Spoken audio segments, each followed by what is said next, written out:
Hey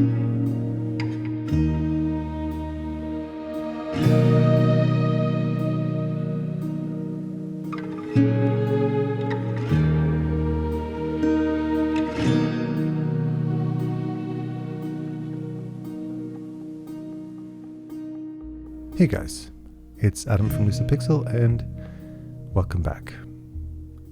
I want to talk a little bit today about why I produce the types of videos that I produce. Why a lot of my art videos have a lot to do with the psychology of being an artist. Taking into respect, of course, the fact that I'm not a psychologist. I'm just putting that out there because I sometimes get emails from people asking for psychological help, and of course I'm not qualified at all to answer those types of questions. But just having a general curiosity about the human mind and the psychology of the lifestyle of an artist. The reason why I find this topic so important for us is because artists in particular have a unique dependency on our state of mind when it comes to art. A really good example of this is a BBC documentary that I saw years ago. It's a guy who visits a world-renowned life drawing teacher in her studio, and they do a little bit of an experiment with motion capture. And it's a special kind of motion capture that actually tracks eye movement over a period of time. Kind of looks like this prototype headgear thing, kind of like what Doc Martin wears in Back to the Future, that kind of thing. And he hooks himself up to one of them and her up to the other, and they both have 1 hour to complete a sketch of a model. They have the same material, same paper, same time, same model. After that hour passes, unsurprisingly, him, being an untrained artist, produces kind of a crap drawing, right? And he's not trying to hide that either. He goes, wow, that's garbage. And hers, of course, looks amazing. And the whole reason he does this experiment is to illustrate and to emphasize a very important point about being an artist in the first place. He says, since we both had exactly the same time and the same materials, it can be concluded that the only advantage that she had over me is what was going on in her head. Her advantage was intellectual. Her advantage was psychological. It was not some technical advantage. She didn't have tools that I didn't have. And it's for that reason, because our artwork, the majority of the skill of our trade resides in our minds, much more than in our hands, that it makes sense that addressing that side of art is important. I would argue that 75% of the artistic process happens in your head. 25% of it happens with your hand. So it makes sense that the heart and the mind are two things that you really need to develop. Now, the reason why I want to talk about this today, and the reason why I want to emphasize this today, is because being a professional at art requires a mastery of your life as much as it requires a mastery of your technical skills. Fundamentals and technical skills are a very good way to sometimes bypass or work through the emotional difficulties that we might be dealing with in our life. And these emotional difficulties can be a multitude of different things. It can be a family that doesn't understand the artistic process or doesn't value the artistic career, or overvalues it and puts too much pressure on you. It could be falling in love with somebody for the first time and not being able to get your mind off of them, or losing somebody you love and being overwhelmed with grief. It could be losing a loved one in your family. It could be health issues that make it incredibly difficult to concentrate or put you in a state of constant chronic pain. It could be unemployment and trying to focus on building a portfolio and making a name for yourself while you know you don't have any food in the fridge, or you're worrying about that moment that your phone's going to ring or somebody's going to knock at the door and tell you got to get out of your apartment. As human beings, as artists, life goes on, and we have to find ways of navigating around these things. And I want to offer you some insight into how I did so in my career, what helped me to navigate through the plethora of crap I've had to deal with over the years and not give up on being an artist. Now, I want to say something right off the bat. Sometimes you need to put art aside. Sometimes it's not the wise choice to think about producing art when the risks are too high. A good example was my mother, who ended up having to raise 3 kids on her own. She did this smart thing. She hung up her paintbrushes, she went back to school, she got her high school math, and then pursued a degree in computer science, and got a degree in computer science and made a great living for herself. But what happened after that career? What happened after she spent years and developed herself and became a boss and made good money and made a good living for herself and all those things? The minute she retired, she immediately gutted out the basement of the first floor of her house and converted it into an art studio. She dusted off all of her old oil paints and brushes and bought a whole bunch of new ones, and she got right back into painting. And she taught me a very valuable lesson. Art never leaves the artist. Art is who you are, as much as it is what you do. And no matter how much you're worried that maybe making a sacrifice or stepping away from art every now and then feels like you're giving up on your dreams, you're not. And there have been periods in my life where I had to give up on what I truly wanted to pursue. I gave up doing classical animation and traditional drawing to pursue 3D animation because I just couldn't make ends meet. It might seem that I was in the same domain, and to a certain limited degree, yeah, it is very connected. But when you pull a pencil or a paintbrush away from an artist and you hand a computer mouse in his hand instead as an artistic tool, an artist feels that. And it was a very difficult pill for me to swallow, but I did it, and it helped to build my career. And when I had the opportunity to go back and pick up my paintbrush or my stylus again, trust me, I did not hesitate. So let's just get that out of the way. But let's say, for all other accounts and purposes, you don't have to make that difficult choice in your life, or at least make that temporary choice in your life. But life is hard. And you're going through some serious difficulties that have a profound impact on your productivity. What do you do then? Well, here's where things started to change for me. After years, decades of dealing with struggles, dealing with the struggle of being broke, dealing with the struggle of relationships gone sour, dealing with the stresses of bill collectors, dealing with the stresses of moving from one place to another, all of these different things that happen to us throughout our lives, I realized that hard times never go away. No matter what point in your life you're at, no matter how old you are, you will always have challenges to deal with. You might injure yourself, you might get sick, you might get an autoimmune disease, you might lose your money, you might get laid off, your car might break down. I mean, the list goes on and on and on.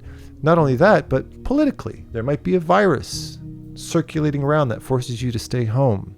There might be a heat wave. These are two realities we're dealing with right now. And while there's a heat wave, somebody in your family might get lice. Crap. And now everybody has lice in your house. Nobody knows how the hell it got in there, but sure enough, you're getting hit with this triad of bullshit, and you're trying to navigate around that kind of stuff. You realize that no matter where you are in your life, shit happens. Shit is a part of life. So instead of stressing about it, instead of waiting for it to go away, or even worse, trying to avoid crap, you redefine your perspective of hardships in the first place. And being artists, because we are so dependent on our emotional state, my suggestion is get artistic about it. What do I mean by this? Well, if life hands you a hardship, it's putting you in a state of emotional stress. It's making you feel something. It's putting you in a state of difficulty. That's a feeling. Difficulty is a feeling. Difficulty is something that we can all relate to. We've all felt pain. We've all been sick. We've all been depressed. We've all been let down. We've all had our hearts broken. We've all been infatuated in love. We've all dealt with arguments and difficulties with family members.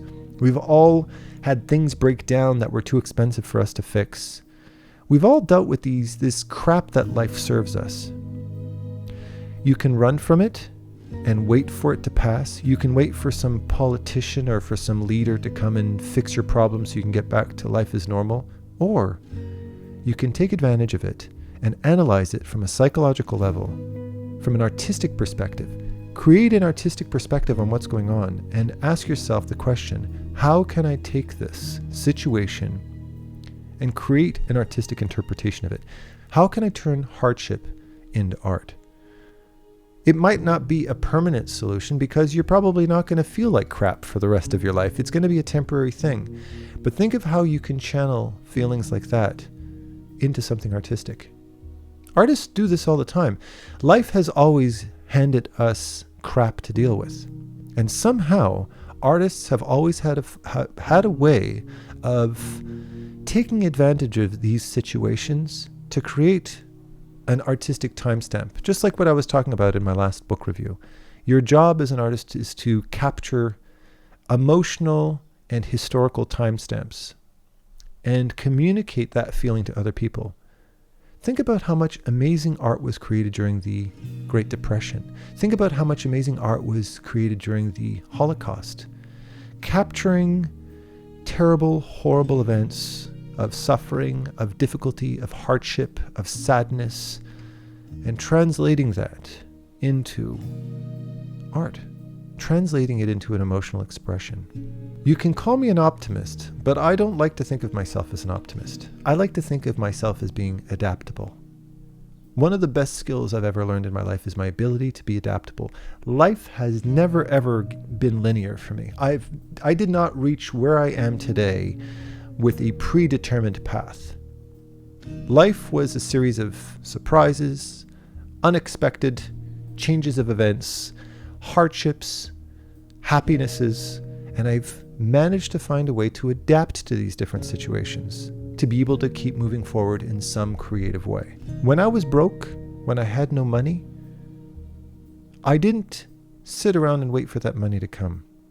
I instead used that situation I was in, particularly when I was completely out of money and I had nothing left to lose. I learned how to be creative with my career.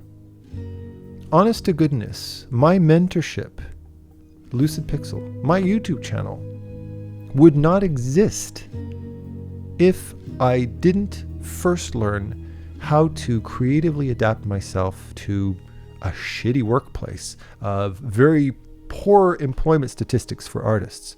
I managed to navigate around that, and I decided at one point, no, instead of sitting around for some boss to recognize me and give me a job, instead, I'm going to create my own employment situation. And every single time I did that, something unlocked inside me. A fear was released, and I all of a sudden realized that I had far more potential than I thought. I don't have anybody telling me what to do. I don't have anybody paying my bills. I don't have anybody who's handing me a paycheck. I'm doing it entirely on my own. What about being heartbroken? I've had my heart shattered. I've had my heart shattered to the point where I physically, emotionally could not breathe. I felt like I was physically suffocating. I was so heartbroken. I was heartbroken because maybe at the time I felt deceived. I felt betrayed, or any other multitude of different things that you feel, that where your ego gets attacked when your heart gets broken. The fear of somebody better replacing you, that kind of idea.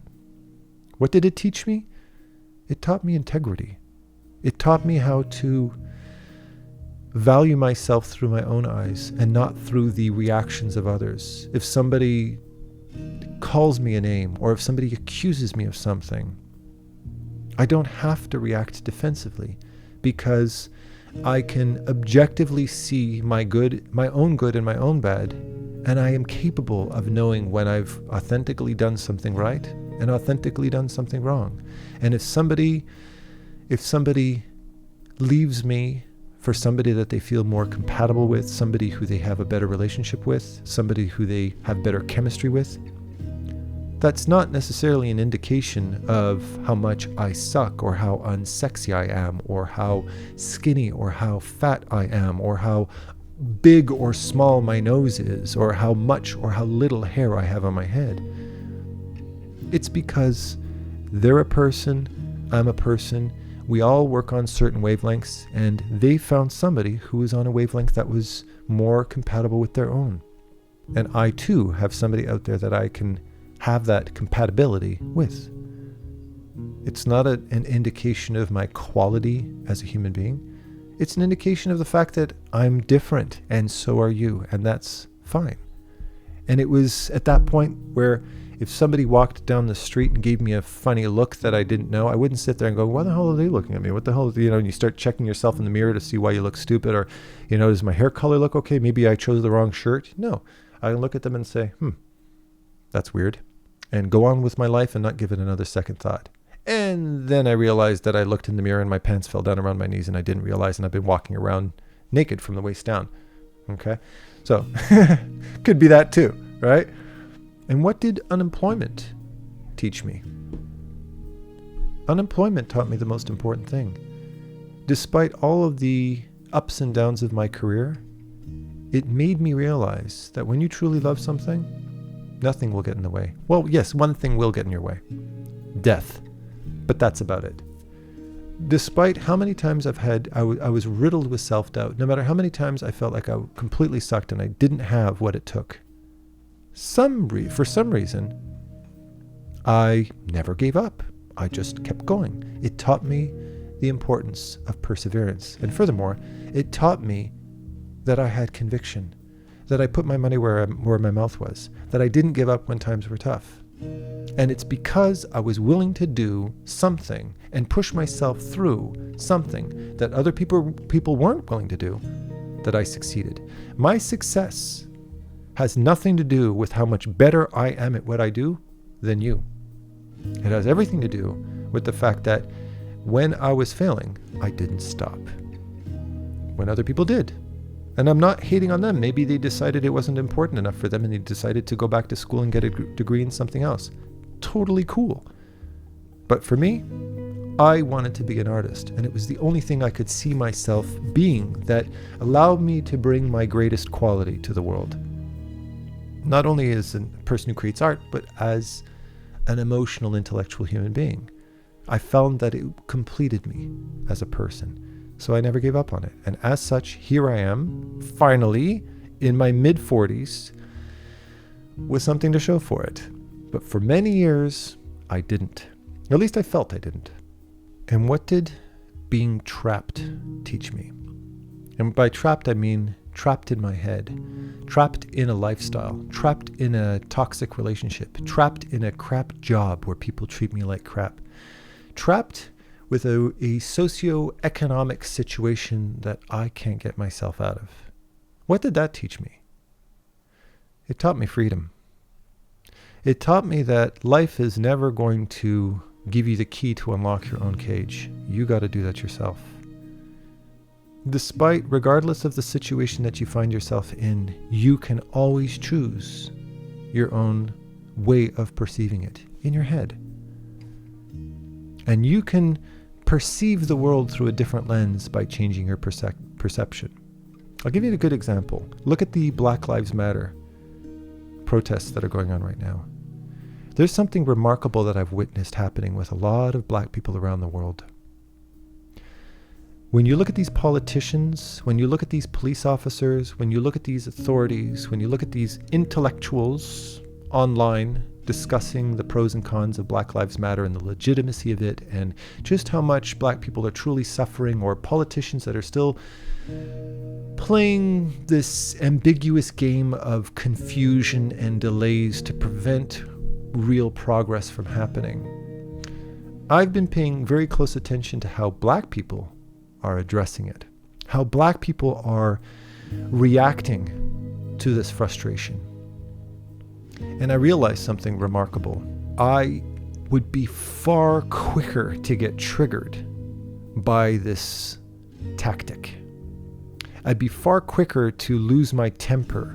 And then I listened to Black politicians, not even Black politicians. I listened to Black politicians, I listened to Black housewives, and I listened to Black athletes, and I listened to Black civilians just walking out, just people in general. And I'm blown away at how bloody patient they are. Like how they're showing their quality and their patience and their focus with such incredible poise and precision and compassion. And I'm sitting there going, if any human being on this planet is showing their quality, it's you right now. Because you're going up against the most frustrating, racist bigots out there, and you're diplomatically recognizing them as people with feelings, and you're addressing it with a very, very well considered and thoughtful reply that respects them as much as it respects yourself. And why is that? Why do we have so many incredibly intellectually and socially matured and passionate and powerful speakers? Why? Because no matter how many rotten onions they've been dealt throughout the centuries, they never gave up. They learned how to turn their lack of freedom into emotional freedom. They learned how to own their own space. And I remember I was watching Ergojosh's response to the whole Black Lives Matter thing, and he's a testament to that. I'm listening to how he didn't express that he learned how to deal with it and he moved on. No. He's an artist. He knew how to take advantage of that in a creative way and understand that his blackness is his uniqueness. And that makes him stand out in the industry. It makes him unique. It makes him a gem, and it makes him stand out in a positive way. And he's become an incredibly important voice in our industry as artists. You too have your challenges to deal with. You too have the difficulties in your life. It might be difficulties of the heart. It might be difficulties of the mind. It might be difficulties of the wallet. It might be difficulties of the skin. But you're an artist. Don't ever take for granted your creative mind, and don't ever take for granted your ability to survive. And if life hands you onions, then make something beautiful out of it. Make a work of art out of it. That is your gift. All right? With that said, I love you all with all my heart, and happy painting. Take care.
you.